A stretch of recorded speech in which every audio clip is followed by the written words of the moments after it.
आज हम देश के युवाओं को वर्तमान की परिस्थिति पर चिंता और चिंतन करने की आवश्यकता है।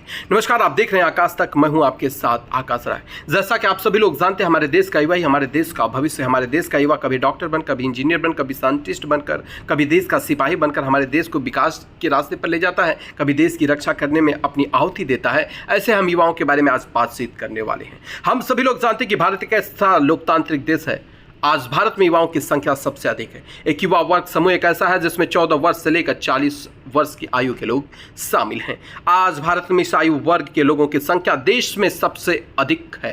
ये एक ऐसा वर्ग है जो शारीरिक और मानसिक रूप से सबसे ज़्यादा शक्तिशाली माना जाता है, जो देश और अपने परिवार के विकास के लिए हर संभव प्रयास करते रहते हैं। भारत माता की रक्षा के लिए भारत की ऋण और भारत का युवा ही है।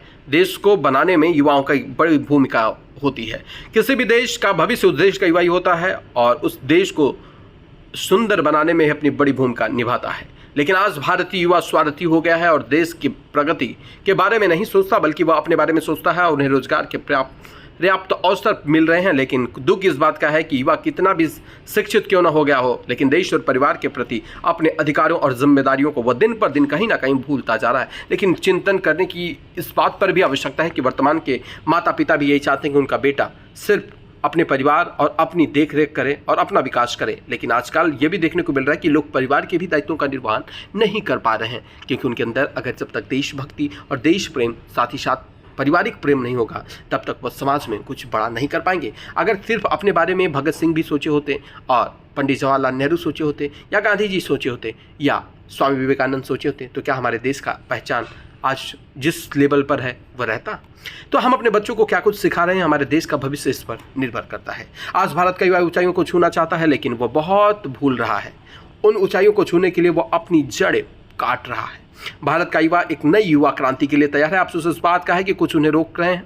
भारत के युवा भारत में योगदान देने के बजाय विदेशों में बस जाते हैं। आज के युवा को केवल और केवल लक्ष्यमुख बना दिया गया है। इसका मतलब है कि आज के माता पिता नहीं चाहते कि उनका बेटा या बेटी उनके काम के अलावा देश के सामाजिक कार्यों में भी योगदान दे, क्योंकि आज का माहौल भी कुछ ऐसा हो गया है, आलम भी ऐसा हो गया है कि हर कोई सिर्फ अपना भविष्य बनाना चाहता है। अगर सब लोग सिर्फ अपने बारे में सोचेंगे तो देश के बारे में कौन सोचेगा? आज भारत की राजनीति में बुजुर्गों का बोलबाला है और चंद युवाओं का राजनीति में। इसका ये कारण यह है कि भारत में राजनीतिक माहौल दिन ब दिन बिगड़ता जा रहा है और सच्चे राजनेताओं की जगह सत्ता और धन के लालची लोग ने ले ली है। राजनीति में देशभक्ति की भावना का स्थान परिवारवाद, जातिवाद और संप्रदाय ने ले लिया है और आए दिन जिस तरह से राजनेता के भ्रष्टाचार के किस्से सामने आ रहे हैं, ये देश के युवाओं में राजनीति के प्रति उदासीनता बढ़ती जा रही है।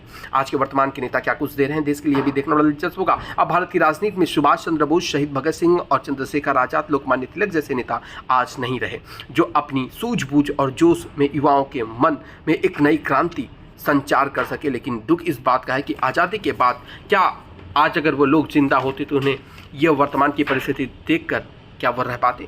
यही कारण है कि भारत जो अपनी सुरक्षा ठीक से नहीं कर पाते, क्या वे नौजवानों की देशभक्ति की क्रांति की शिक्षा देंगे? यही कारण है कि भारत युवा देश को अपना न समझकर दूसरे देशों में अपना